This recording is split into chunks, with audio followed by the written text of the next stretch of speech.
Please be seated.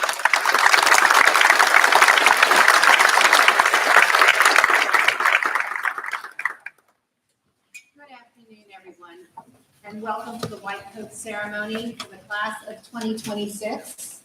As I mentioned to this class, this is our 50th anniversary of our school this year, of our Duluth Medical Campus, and we're thrilled to be welcoming these folks to this campus.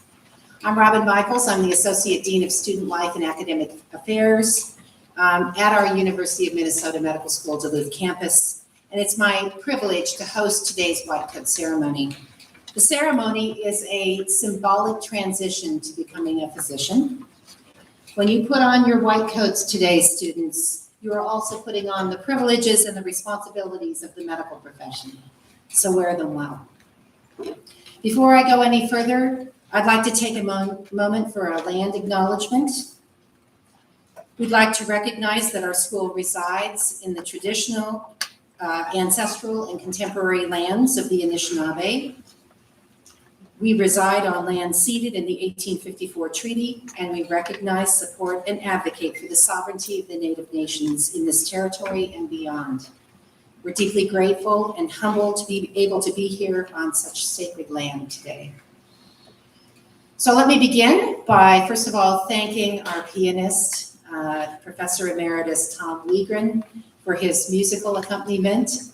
What you might not know about him is he played backup for the band Chicago at one point in his career, and you probably weren't surprised when you listened to him playing here. I would also like to welcome our Anishinaabe drum group who will be performing for you today. I'd also like to welcome our first year medical students. We're so excited to have you here. It was a fun week with you, and we'll make it a fun 2 years with you. Their parents, their families, and other guests, either here or in person or tuning in by remote. To our admissions committee who brought you to us, as well as you saw Erin Wigg on the stage. She has been in touch with you a lot. And also Dr. Kendra Nordgren, who is the Assistant Dean of Admissions. To our medical school faculty and administrators from both campuses who are with me on the stage today. Our wonderful alumni and generous scholarship donors, we welcome you with gratitude for all that you do for us. And I especially welcome and thank the donors who are supporting our White Coat ceremony today. You're very important supporters of our medical school and to today's event. So now let's begin. It's my sincere pleasure to welcome to the podium our interim regional campus dean, Dr. Kevin Diebel from the Department of Biomedical Sciences.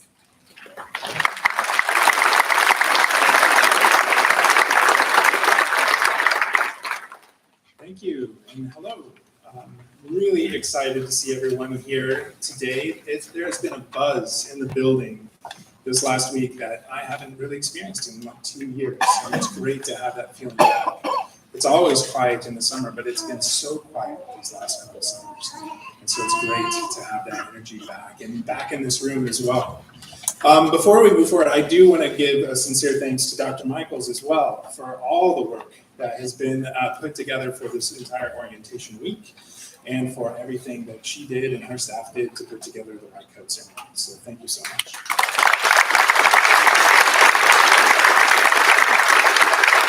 So as Dr. Michaels mentioned, this is the 50th entering class of this campus. This campus lives very strongly by its mission to educate individuals that will impact positive health outcomes of rural communities and Native American communities throughout the country.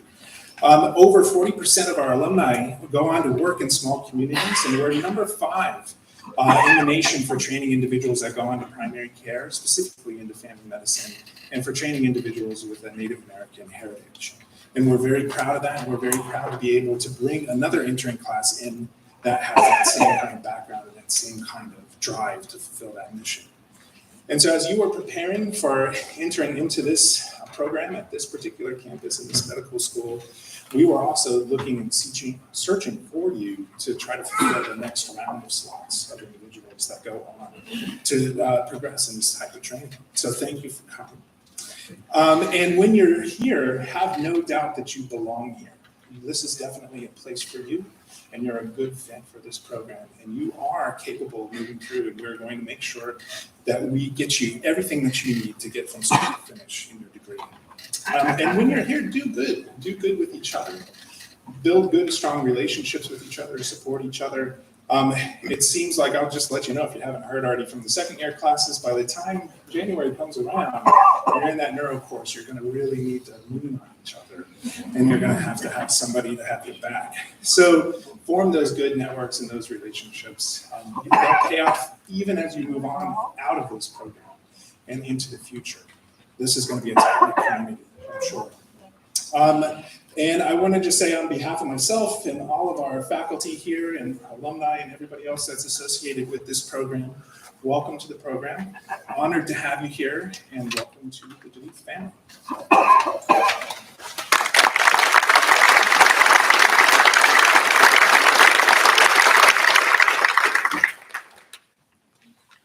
Our Duluth campus of the University of Minnesota Medical School was founded in 1972, 50 years ago, with a mission to be a leader in educating physicians dedicated to family medicine to serve the needs of rural Minnesota and Native American communities.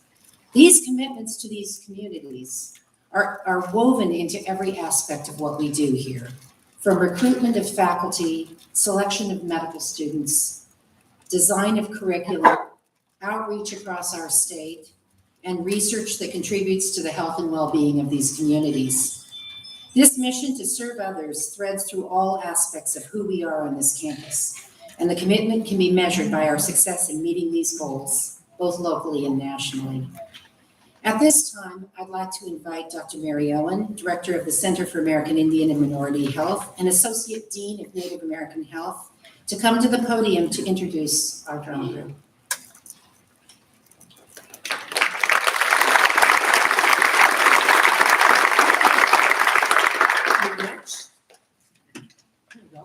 Today, we're lucky enough to have the Little Horse Drum Group with us, and I'd like to call special attention to the man with the coat.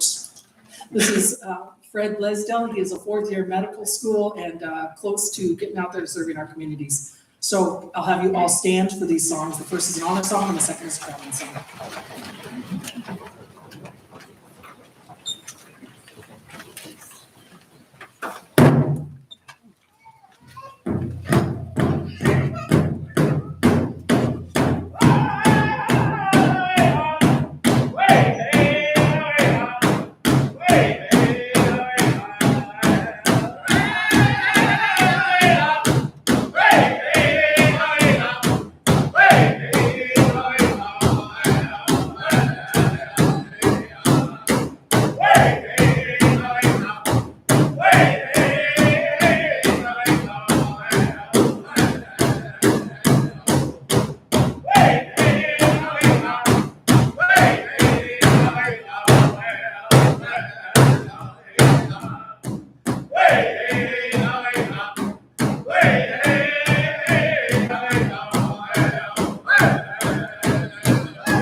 Hey!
Which,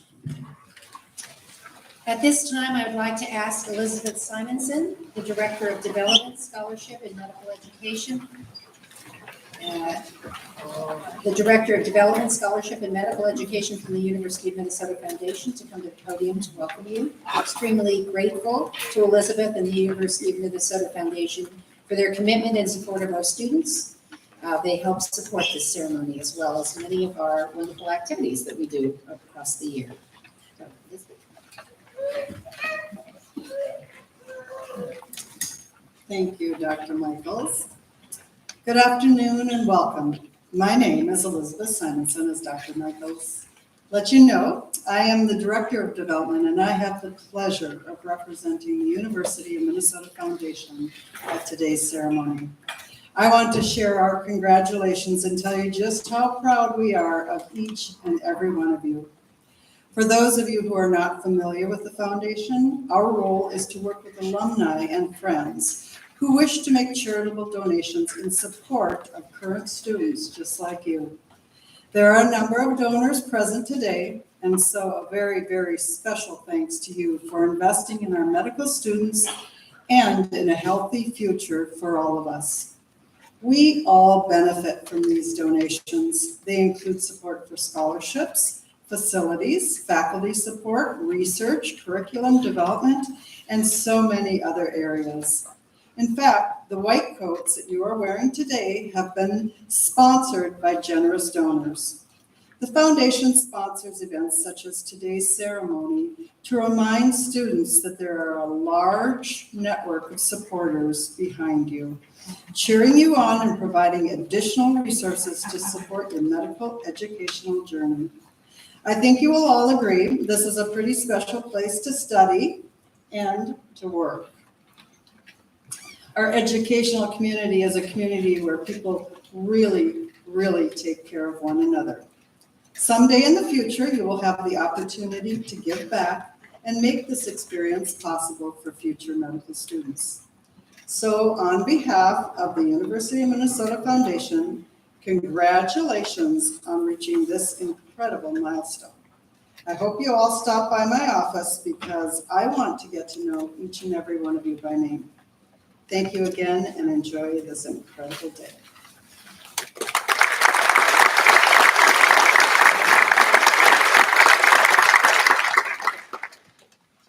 You should know that she has chocolate outside of her office too. I noticed that some of you have a hankering for that. So. As do I. Okay, whatever. And now it's my pleasure to introduce Dr. Michael Kim. He's the Assistant Dean of Student Affairs in the Twin Cities. And he wants to welcome you on behalf of the Office of Medical Education and say a few words to you.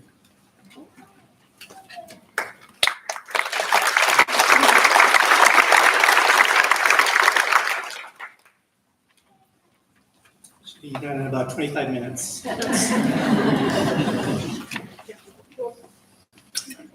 So yeah, Michael Kim, and we've made it really easy for your transition from the Duluth to the Twin Cities campus. So just think Robin Michael Kim, and I think you can put an asterisk in there if you want. Right? Well, hello class of 2026. Greetings from the faculty, staff, and students at the University of Minnesota Twin Cities campus. Thank you for answering the call to become a physician and choosing for your journey the University of Minnesota Medical School. Thank you for wanting to be doctors despite living in this uncertain and sometimes frightful world. You are truly heroes. Heroes. I've been thinking a lot about that word lately through this pandemic we've been through, as physicians have often been referred to as heroes during this time. When I think of that word hero, and maybe this is the nerd in me, I think Superman, Wonder Woman, costume, saving the day with supernatural powers, impervious to harm. Certainly, healthcare workers, including physicians, nurses, pharmacists, and others have taken heroic actions. working long hours in the face of danger and saving lives. We all carry knowledge, skills that you are now honing to be in preparation to become great physicians and to provide excellent care. But we are humans, we are imperfect, and we are also vulnerable. We get tired, we have limits in the amount of stress we can manage, and we make mistakes. As you go forward in your medical education, you will face these challenges. There will be times when you wonder if you made the right choice. You did. You might feel what's called, it's referred to as imposter syndrome, doubting your abilities and perhaps feeling like a fraud, and wondering if perhaps the admissions office made a mistake in offering you a position here. Perhaps you might even be thinking that right now. I can assure you they didn't.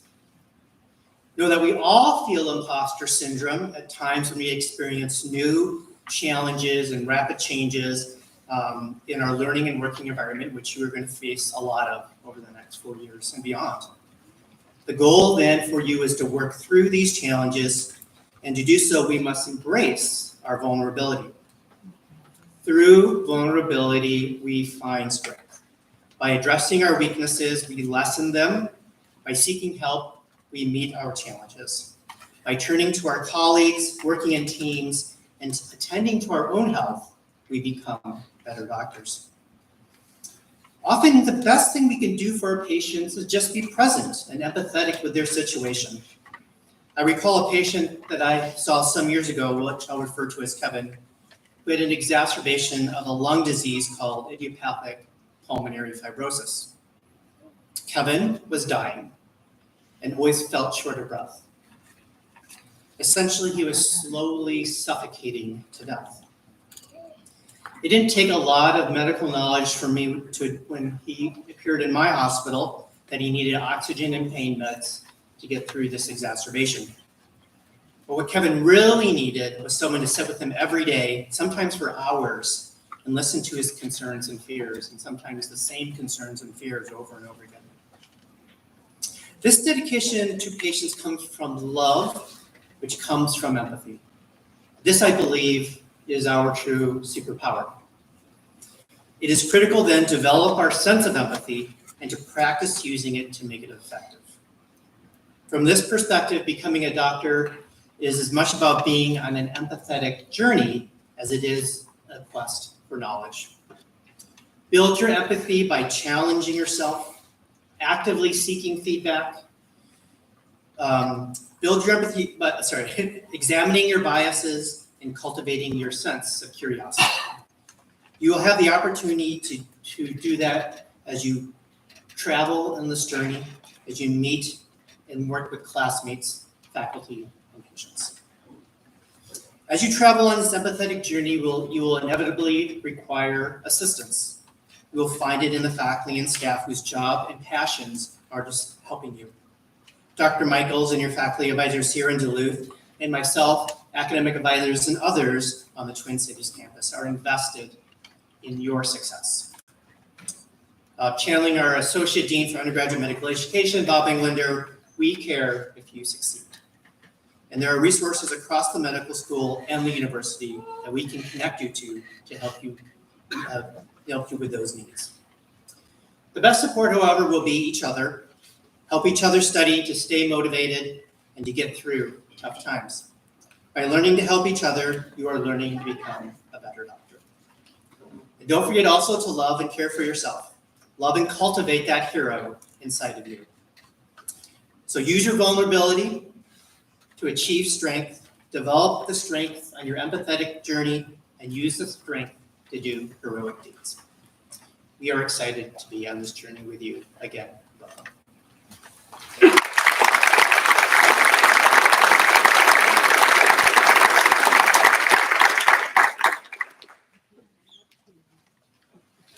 As we come together today to celebrate the white coat ceremony, you might be surprised to know that prior to the late 1800s, physicians wore black when they saw patients. Black attire was considered to be formal, since patient encounters back then were also thought of as very serious and formal in nature. Even dissection was often carried out in a suit, and if you look at some of the old art, they had like ruffles around their neck too. Of course, back then, patients often did not seek medical care except as a last resort, and many of the treatments had questionable values at best. Around the turn of the century, though, home remedies began to give way to the beginning of true medical data-driven science. We began to understand that bacteria caused infections, and if we could control infections, lives could be saved. The idea of establishing and maintaining a clean environment began to take hold, and this was reflected in the white garb for physicians and nurses. So fast forward to around 1980 or so, Doctors Arnold and Sandra Gold and their colleagues at Columbia University recognized the importance of all of the advances in medicine, including things like antibiotics, but were concerned that with the advances in science, we would forget about the importance of humanism in medicine, the kinds of things that Dr. Kim just talked about. So they started the Arnold P. Gold Foundation in 1988 to nurture the tradition of training, caring, and compassionate physicians. In the late 90s, medical educators and residency program directors expressed the need for some kind of mechanism to recognize individuals, whether they be faculty or residents and students, with outstanding clinical, professional, and interpersonal skills. And thus, the Gold Humanism Honor Society was born, with the goal of promoting the value of humanism and professionalism in medicine. Each year, new members are inducted into the Gold Humanism Honor Society. By a vote from their peers, medical students from both campuses are annually inducted into this honor society. One of the inductees, Julia Laswell, who's a former student on the Duluth campus, is here with us today to say a few words to you on behalf of the group. Julia, it's great to see you. Congratulations.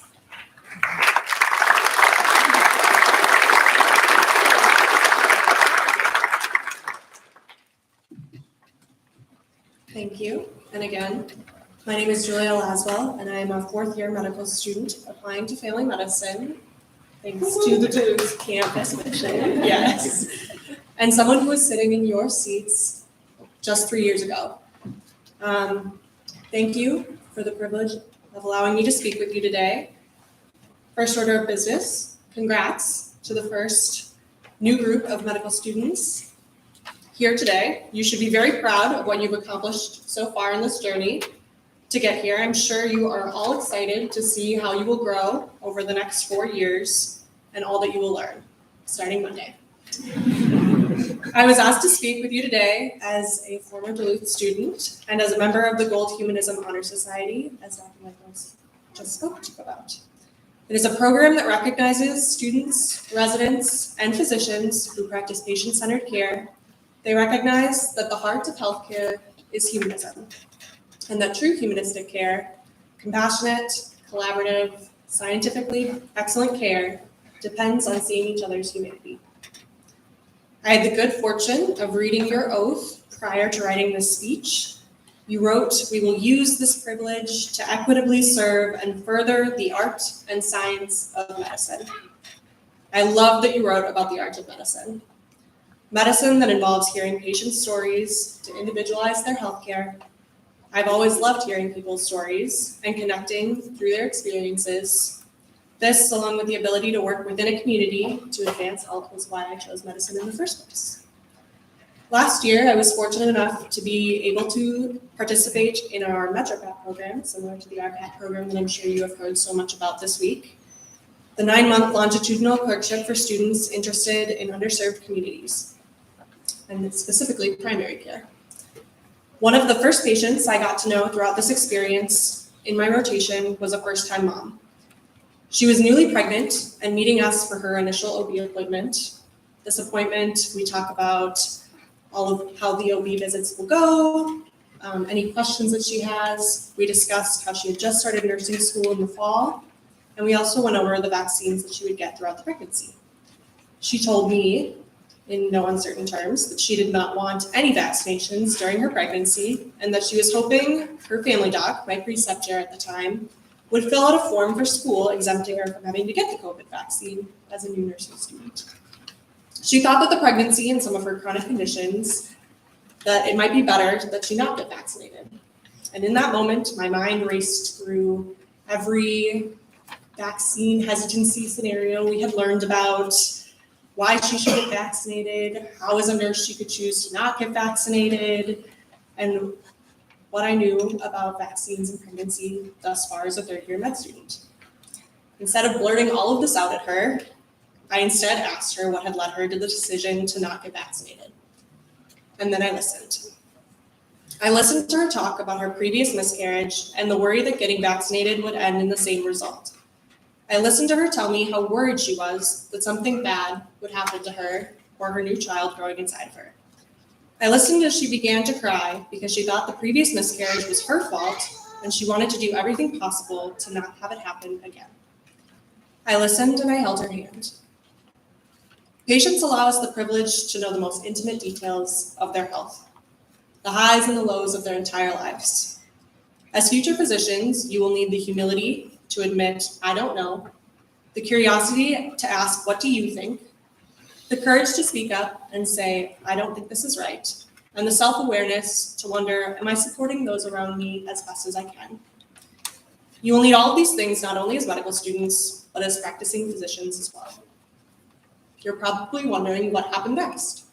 What perfect speech did my preceptor and I give that changed her mind? Well, I'm sorry to say that there isn't one. Instead, what I can tell you is that my doc had a long relationship with this patient and had been seeing her for many years and had built a foundation of trust. My doc explained how vaccination was one of the best ways to protect herself and her future baby during the pregnancy. Questions were asked and answered, and she told us she would think about it further. She did eventually go on to get vaccinated, and I continued to meet with her throughout her entire pregnancy as a continuity OB. She taught me how special it is to build relationships with patients, see them throughout their entire course of pregnancy, assist in their delivery, and continue to see them postpartum with their child for wellness visits. She was one of the first and the last patients that I got to see throughout my 9-month course. And she also helped me see the importance of the art of medicine. All of this to say, find ways to bring humanism into your own lives. Relationships are built on trust, and never be afraid to listen. Thank you for the opportunity to speak with you today. Good luck, and again, congratulations.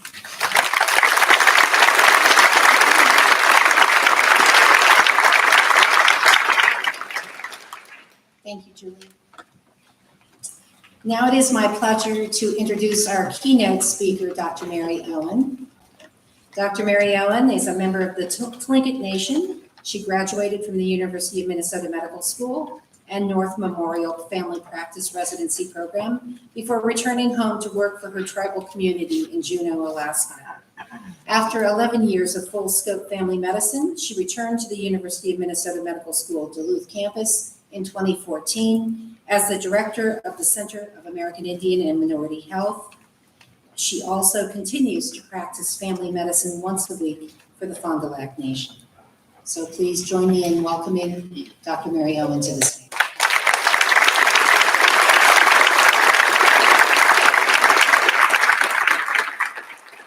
don't think I need to give this talk. I've already heard it between student Dr. Julia and Dr. Kim, but I'll give you my take on it. So, bonjour. My glasses on. I'll tell you the best thing these clothes are for, though, is the pockets. And my water bottle in here. So, Dudash uchat duasauk, ushkitan nachatsite, chetidach ayachat, akwandach ayachat. My Tlingit name is Mary Owen, or Mary. Or Dudash. I'm sorry. I'm named after my grandmother, Marie James. I'm from the Thunderbird House of the Shark clan of the Aquan tribe of the Tlingit people of Juneau, Alaska, and miigwech for this opportunity to speak with you all today. Congratulations to you students and to you family members and friends who helped get your loved ones here today. See how this goes. I was telling the folks today, we started off the day with a dance party upstairs for one of my colleagues, and I tried to brush my teeth with acne cream. So a little patience. Again, a lot of this is repeat. We'll try a new take on it. So the white coat is a garment that continues to be debated and studied. Does it engender professionalism and the trust of our patients, or is it mainly a way to share germs when we don't wash them enough? The debate's still out in the literature. I just looked at it again to make sure I wasn't off, and we still don't know. But what I do know is that the white coat is undeniably a symbol for medicine, and we wear them to gain the confidence of our patients as we begin to forge those relationships with them that have been spoken about already. And the literature does show that our relationships with patients, even the short-term ones, affect health outcomes. This is good, because as you've heard, relationships require time spent with our patients, and it's that time with our patients where you'll find the gold in medicine. Patients will share stories with you that they will never share with others. You will witness times of profound joy like childbirth and experience the sadness and heaviness of death. In many instances, you will be awestruck by the beauty of the complexity of humans, all of which you'll be privileged to see as healthcare providers. But relationships with patients don't just happen, white coat or not. They're steadily built and they take effort to maintain. Today, I'd like to share with you some teachings that might help you build and maintain relationships with your patients and all the people around you. Hopefully, these teachings will also help you in navigating your life as a physician and as a human being in general. Some of you may have already heard of them. They are the 7 grandfather teachings. These teachings, though most commonly known as Anishinaabe teachings, are also common values among Indigenous communities globally. You've even heard some of them among my colleagues here today. Because they are common to many Indigenous communities, and because I am not Anishinaabe, I will give you my understanding of them. And please forgive my mistakes in explaining these critical values or these important values. The first teaching I'll talk about is wisdom.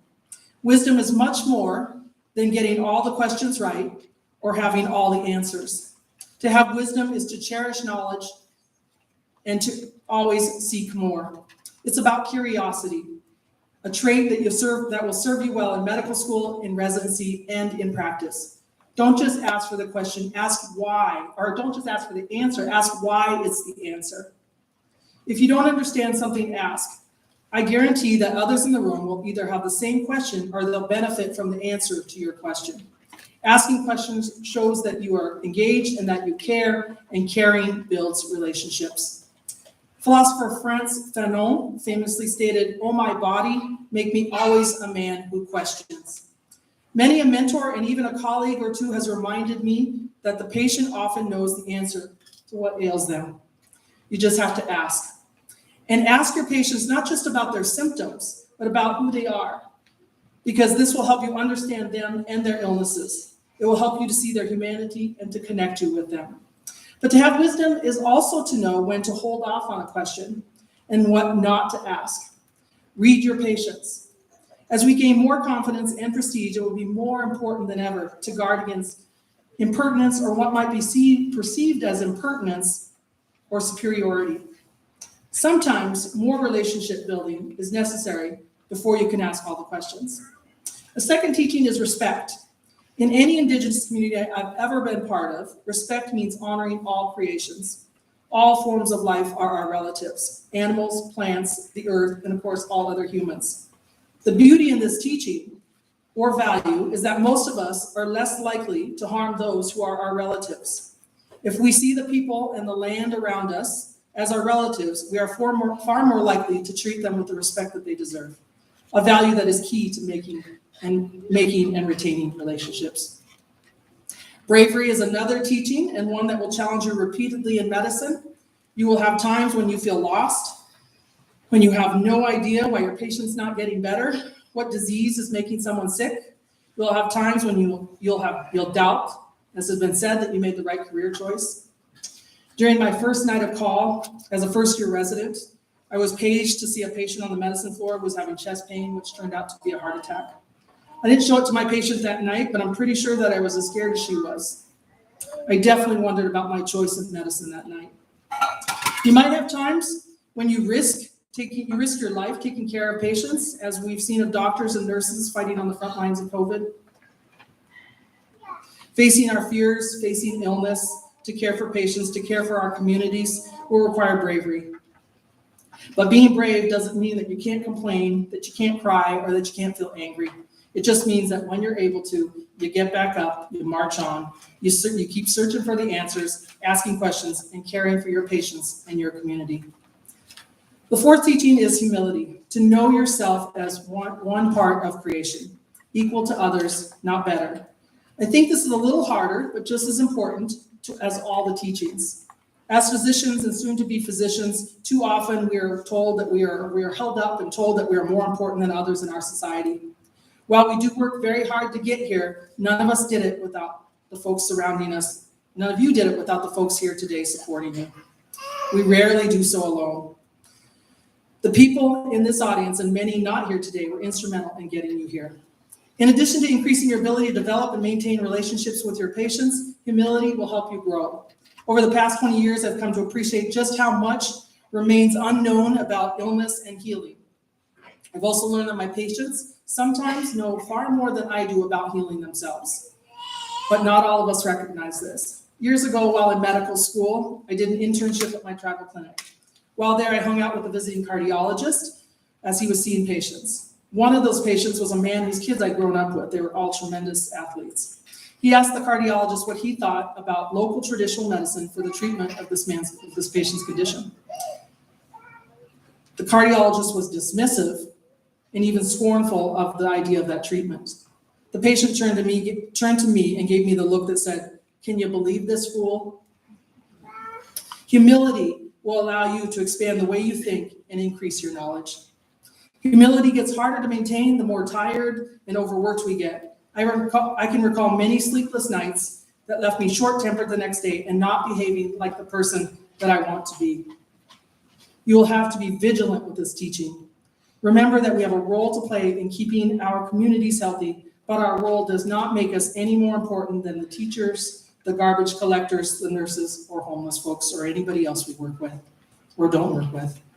Finally, regarding humility, I will say that I've always appreciated that in many Indigenous settings, status is measured by a person's commitment and service to their communities, and not by their degrees or their titles.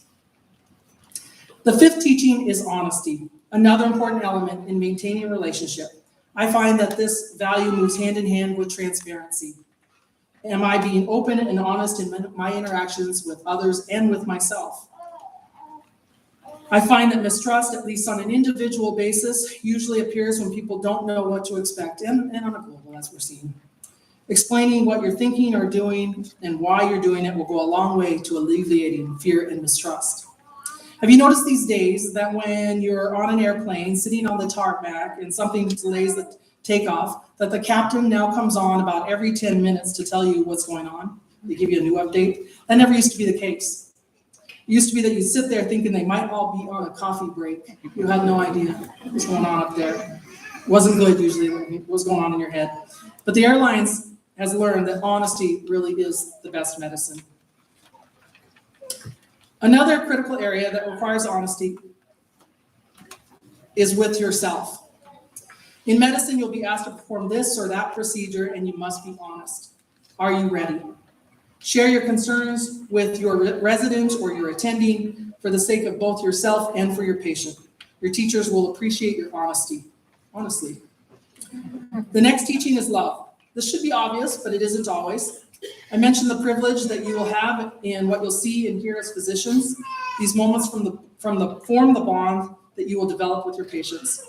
These relationships will become so important to you, especially to those of you who go into specialties where you see patients for extended amount of times or more frequently. You will come to love your patients. Obviously not in a weird way, but in the way that happens when you deeply care about the welfare of another. Dr. Martin Luther King talks about loving others, even those that you don't agree with. And I am most able to relate to this when I consider my experience of the bond between doctor and patient. When people are weak, they need you the most. Remember, the weakness might not be obvious. Many of our patients have deep, invisible wounds that make them lash out. One of my mentors in my home clinic told me a couple of times, when you're caring for a patient or they are angry or frustrated with you, but yet none of what they're telling you makes any sense, no matter how hard you try to figure it out, then it probably isn't what you're doing. It probably isn't about you. Many of our patients are living in difficult circumstances and fighting great battles and come from traumatic pasts that they might not share with you. Love will allow you to see past difficult behaviors and to not take things personally. I once had a patient who cussed me out at the top of her lungs in the middle of a shopping mall. Not a good experience. But at my goodbye picnic, before leaving Alaska to come back to Minnesota, the same patient gave me a hug and told me she loved me. That's medicine. Dr. Martin Luther King Jr., in writing about nonviolence, points to one of 3 words for love in the Greek language, agape. He writes that agape is a love in which the individual seeks not his own good, but the good of his neighbor. Agape does not begin by discriminating between worthy and unworthy people or any qualities possessed. It is an entirely neighbor-regarding concern for others, which discovers the neighbor in every man it meets. Agape makes no distinction between friend and enemy. It is directed toward both. Agape is not a weak, passive love. It is love in action. Agape is love seeking to preserve and create community. It is insistence on community, even when one seeks to break it. Agape is a willingness to sacrifice in the interest of mutuality. Agape is a willingness to go to any length to restore community. It is a willingness to forgive not 7 times, but 70 times 7 to restore community. Agape means a recognition of the fact that all life is interrelated. All humanity is involved in a single process, and all men are brothers. Love, agape, is the only cement that can hold this broken community together. Few, if any, could have said it better than Dr. King. And given what we're seeing today around us every day, we need these words now just as much as we did when he wrote them in the 60s. The final teaching is truth. Truth is knowledge of and adherence to all the values above, or to all of your values. It is maintaining your course, your values and beliefs, even when, or especially when, you are at most risk of compromise. I've stressed the importance of relationships with patients, but just as important are the relationships with those around you. I would argue that the relationships that physicians make with his or her colleagues, a team members, all members of the clinical or hospital staff also impact health outcomes. A physician who is able to turn to others with questions, for guidance, for support, is a physician who will have that much more to offer her or his patients. You will depend on your colleagues. You will bond with them because of your shared experiences in medicine, because of your shared joys, sorrows, and exhaustion. In the first few months of my returning home to Alaska to work for my tribal nation, I was on call over the weekend. On Friday night, I admitted a man who was having a heart attack and a pregnant woman having seizures. Each required a higher level of care than our 55-bed hospital could provide, but the weather was too bad to fly them out to Anchorage or Seattle. I was awake caring for them for 55 hours nonstop, them and the rest of our service. By noon of Sunday, my brain was mush, and I was no longer of any use to my patients. I called my colleague, Dr. Mark Peterson, to ask him to come in and take over for 3 hours earlier than he was scheduled to. That was the only time I've ever asked a colleague to take over my work, which he did without question. It isn't the first or last time that I've turned to a colleague with questions, for guidance, or for support. I rely on them as well as everyone in the clinic. These 7 teachings will help you maintain relationships with all of your healthcare team. I want to emphasize the importance of love in these relationships as well. Even when you don't agree, and there will be many times with your colleagues, you can care about them. I heard a speech by Dr. Evan Adams recently. He's a First Nations Canadian physician who runs a group for survivors of boarding schools in Canada.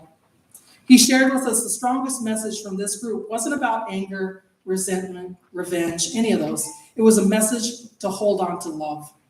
Let love carry us through. Love is a form of resilience. Lastly, I'll leave you with this. I've talked about the scary and difficult times ahead, but let me reassure you, there are even more times when you will find yourself again enamored of medicine. Think about it. We get paid to hear incredible stories, to sit, to cry, to share beauty with people. We get paid to constantly learn. Who gets to do that? Maybe teachers, but we got better. And we get paid to take care of people. We are truly privileged people. Congratulations and good luck. You're going to need it. JK. Thank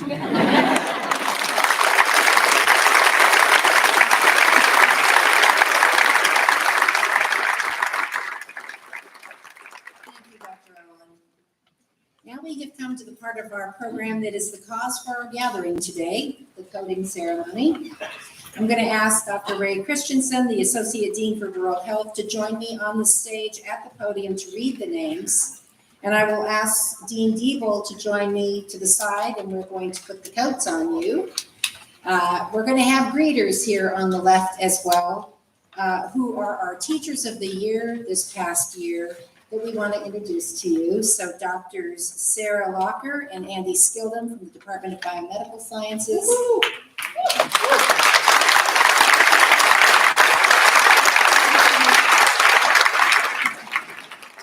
And Dr. Ryan Harden, Department of Family Medicine and Biobehavioral Health.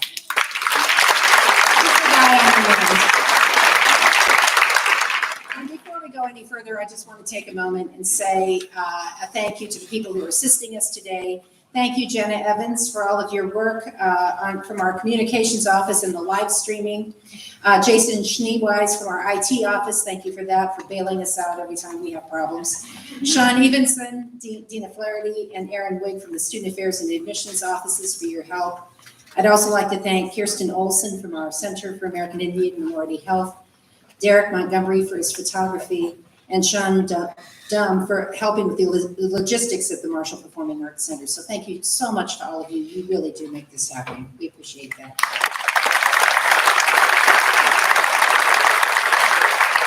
Okay, now here we go.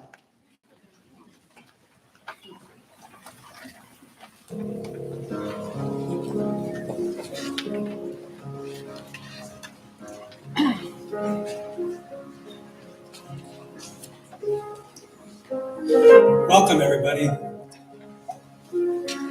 Kai Hamakoma. I knew I goof up the first one. We're done with that. Akimoto.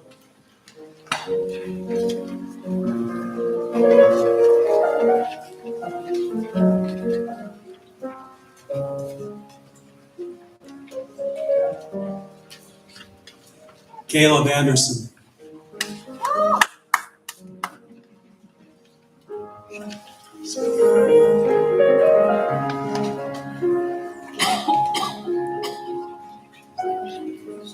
Jamie Arvold.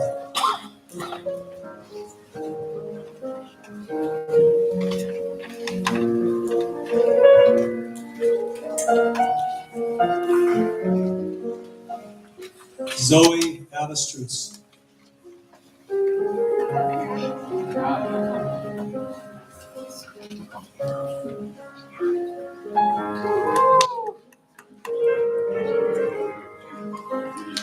Sarah Baker.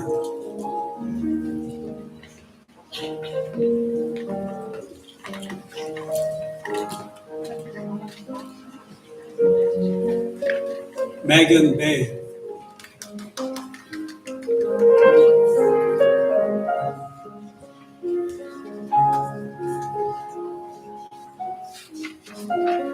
Lauren Bellinger.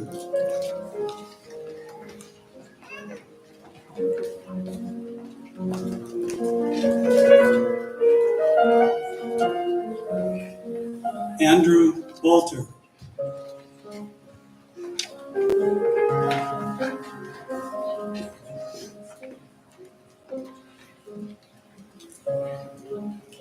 Brittany Carlson.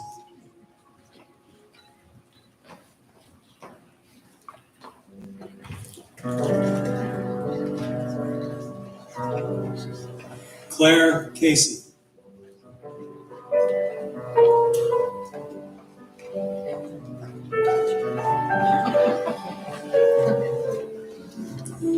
Nicholas Catlett.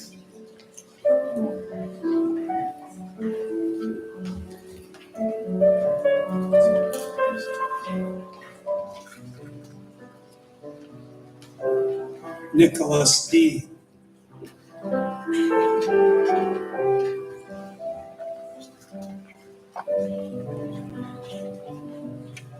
Kayla Ignis.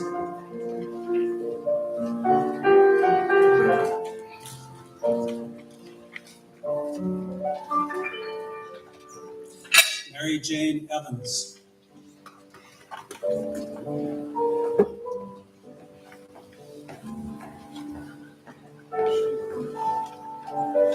April Feist.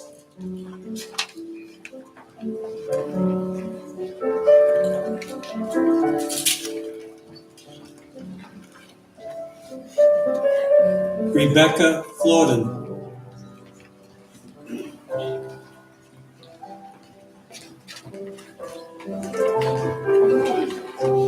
Thomas Gentle.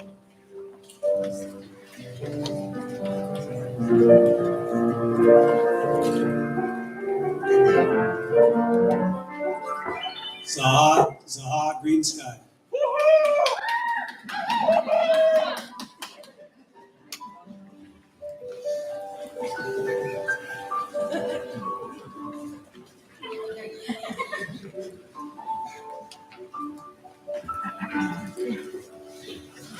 Anna Grimsgard.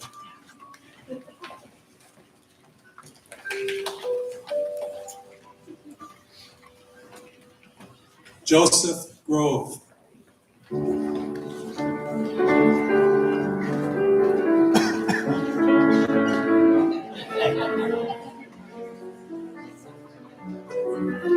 Caitlin Henningsen.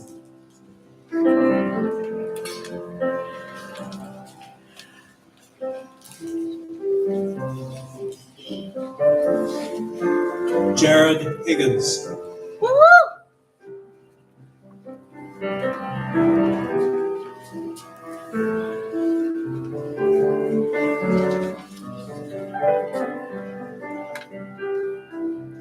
Logan Hooker.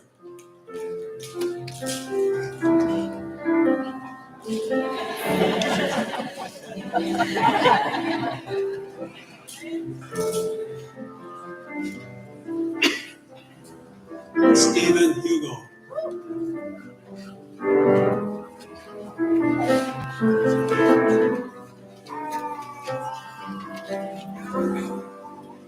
Nathaniel Husby.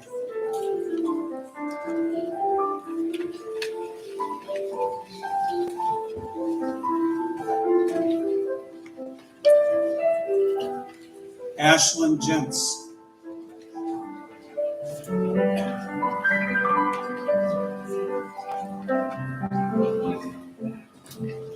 Elsie Johnson.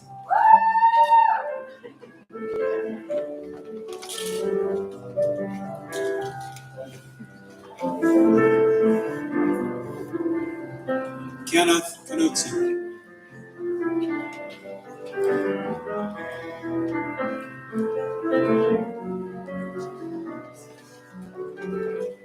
Walker Barr.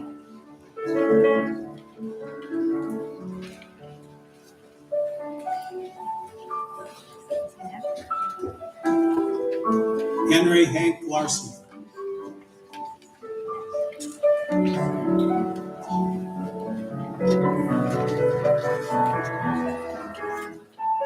Jacob Laskovich.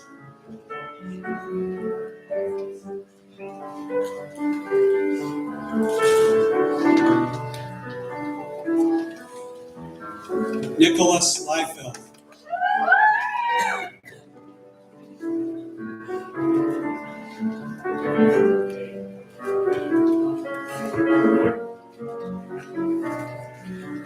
Kaylin Dakota McCall.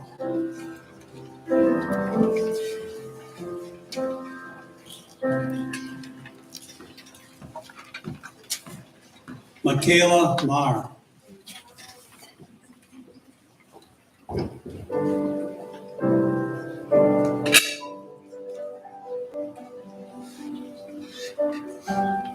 Hannah Matthews.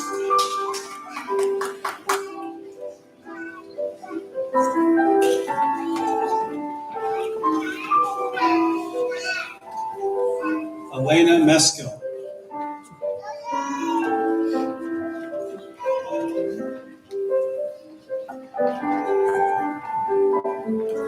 Clayton Metcalf.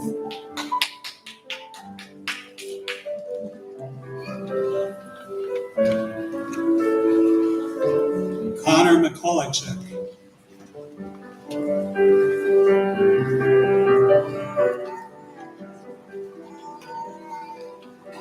Joseph Miller.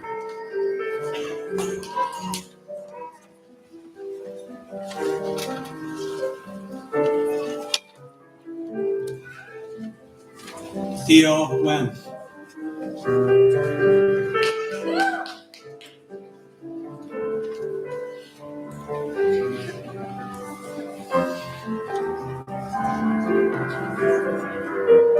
Hannah O'Neill.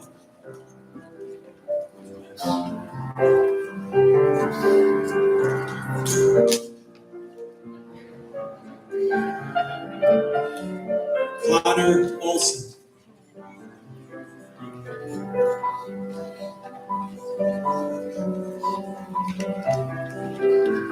Nehemiah Olson.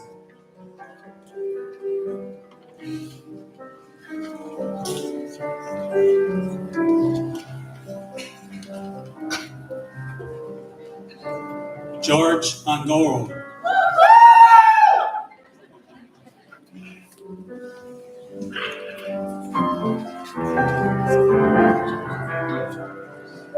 Abigail Posick.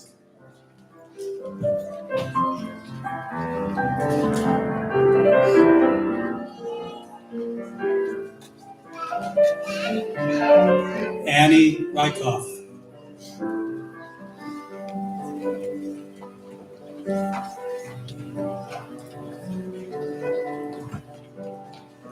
Brandon Robley.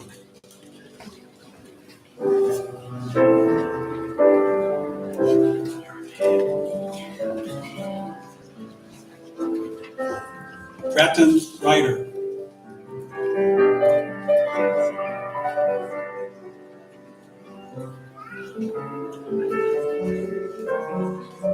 Peter Salama.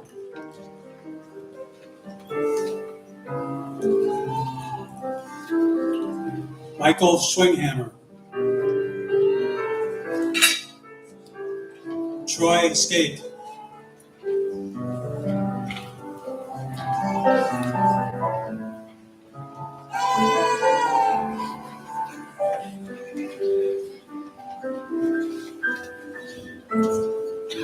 Rebecca Sidovi.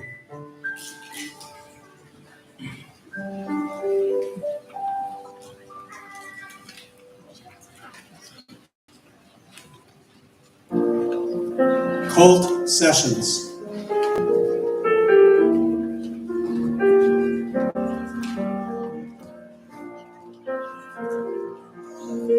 Jamie Sharp.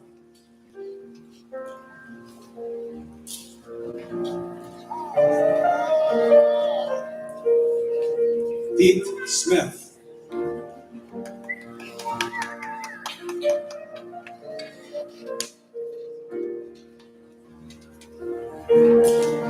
Kyle Strait.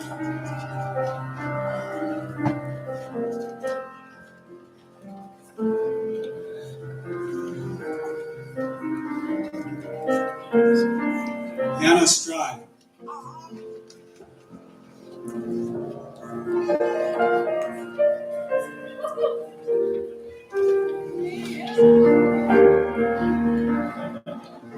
Claire Thorpe.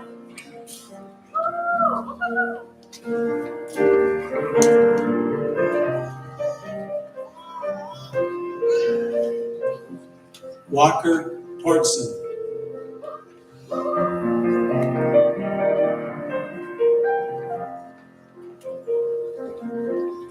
Nick Van Rayden.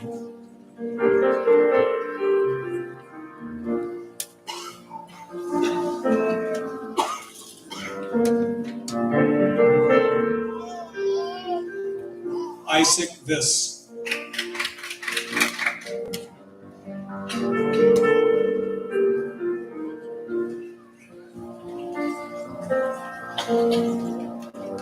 Alexis Volkert.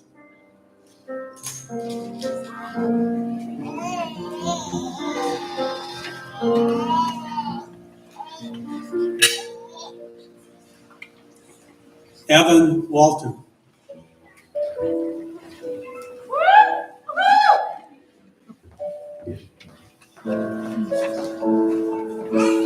Kaylee Warsaw.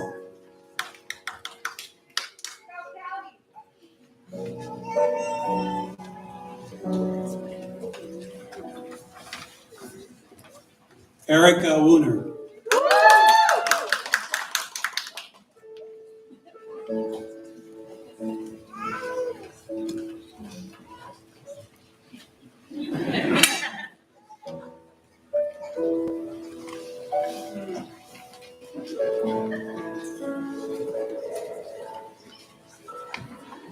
Best wishes all and congrats.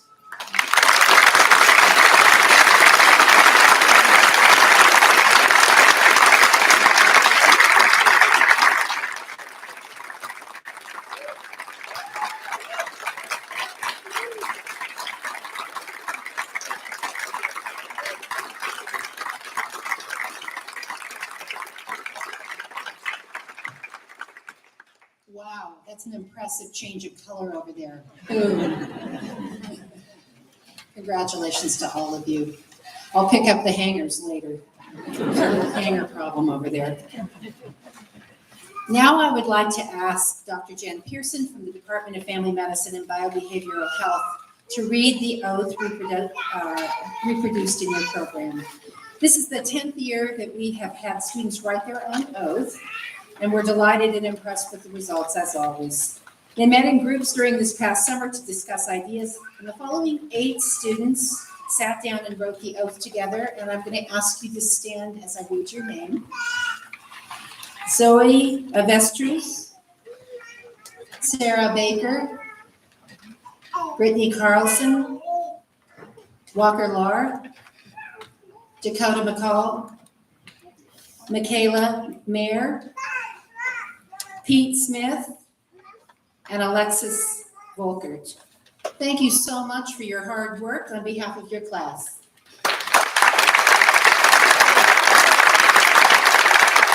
I'm going to ask the class to stand, please, as Dr. Pearson reads your oath with you.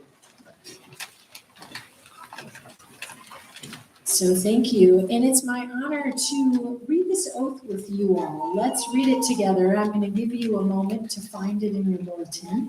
But again, these are your words, your oath as you enter the medical profession. Ready? We, the class of 2026 of the University of Minnesota Medical School Duluth campus, are humbled to stand before our family, friends, mentors, and colleagues to honor the legacy of the medical profession.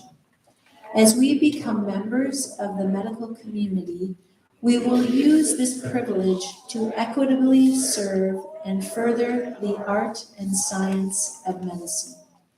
We promise to uphold the dignity of each patient and respect the confidential, trusting nature of our relationship to holistically serve patients as we work to both prevent and treat disease.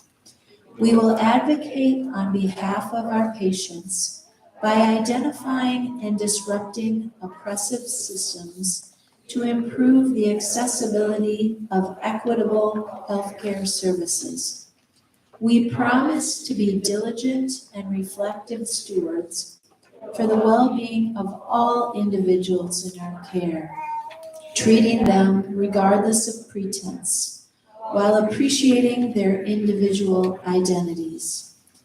We will strive to communicate effectively in order to empower patients with the knowledge and ability to make informed decisions. We promise to care for ourselves and our colleagues and to maintain balance between our personal and professional lives. With recognition of our limitations and our commitment to lifelong learning, we will collaborate and learn from others with open minds. The knowledge we gain throughout our careers is not solely ours to possess, but will be shared to improve the well-being of our communities. It is with great privilege, humility, and honor that we accept these white coats as a symbol of our commitment to medicine and service to others. Nice words. You may sit down.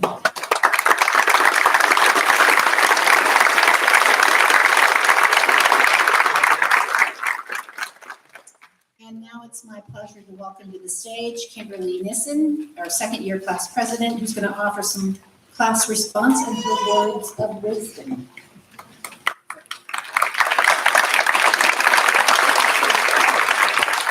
All right, I have words, wisdom, we'll see. So I just want to say, of course, real quick, congratulations on receiving your white coats. You all look pretty snazzy in them. Look at you over there, healthcare professionals. So as Dr. Michael said, my name is Kimberly Nissen. I'm the second-year class president, and the mission of my speech is to give the second-year perspective. And to do that, of course, I want to share a few stories with you all today. So the first story, to set the scene, it's the end of January in Duluth. It's dark, it's cold. We haven't seen the sun for days. I'm walking into the school late at night, going into the anatomy lab because we were having a test the next morning and I for sure needed to review a few more things. And as I'm trudging in from the snow, I notice one of my classmates sitting outside on the floor just taking a break. So I go up to her and I'm, how's it going? What's up? She looks at me and she goes, oh, living the dream. And at the time I just laughed, but later that night it really hit me. Living the dream. I mean, that's really what we're doing right now. You are sitting here right now at your white coat ceremony and you're just about to start medical school. Something that I know because of how long the admissions process is, you've thought about for at least a year, but probably many more. You have written countless essays, sat through interviews, and now here you are. You did it. You made it. Seriously, it's incredible. And it's nothing short of fantastic to be here and to be learning medicine here in Duluth. It's the start of an adventure. And yes, sometimes living the dream includes late night study sessions, but it also includes a lot of really amazing moments as well. I got to do so many cool things during my first year, from helping deliver a baby to doing joint injections and draining a massive cyst. It was really gnarly. And that was my dream. I'm like, great, perfect. And it's exciting, and I promise that it'll make all that studying worth it. So looking around you, all these people sitting with you, the family and friends that are in the audience or back at home, you aren't alone. And if you aren't going to take it from me, take it from Dr. Diebel and Dr. Kim, who also mentioned this, that building community while you're here is really crucial. Take the time and make the connections. It's these connections with your classmates and your future patients that will help make it all worth it. Find your battle buddies. A few of my battle buddies are here today in the audience as ushers. Right up there. Hey guys. I'm not kidding you when I say that they helped me survive my first year of medical school. They are people who spend hours walking through structures with me again and again in the anatomy lab, taking away from their own relaxation or study time because I need the extra help, so thank you. They are people who got in a car, drove an hour north of Palisade Head, and I said it right this time, and stayed up past 1 a.m. this past Wednesday night because I thought I was going to be able to see the Northern Lights. I did not see the Northern Lights, but we had some really awesome Taylor Swift car karaoke on the way, so it made it worth it. You are not alone.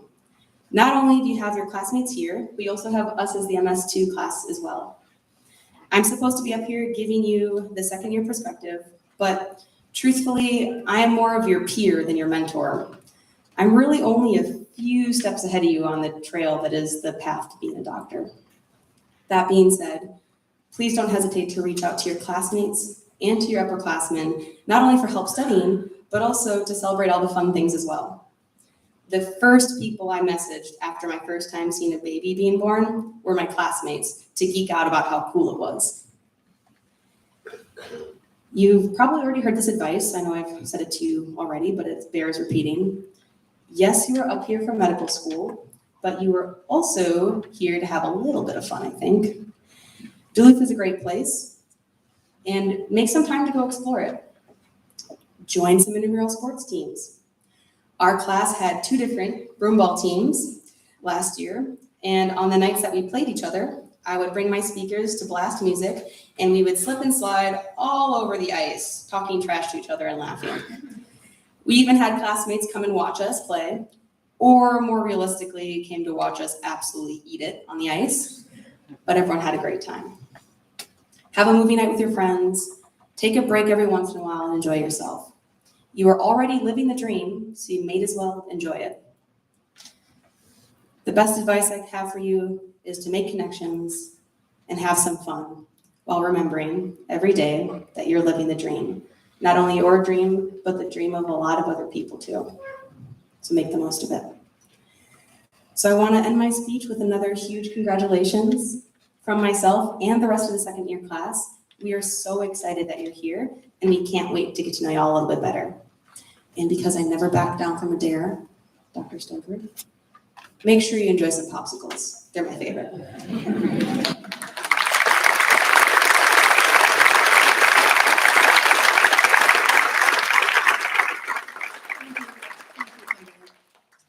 As we come to the end of our white coat ceremony, I'd like to ask the students to check their right pocket for a special message.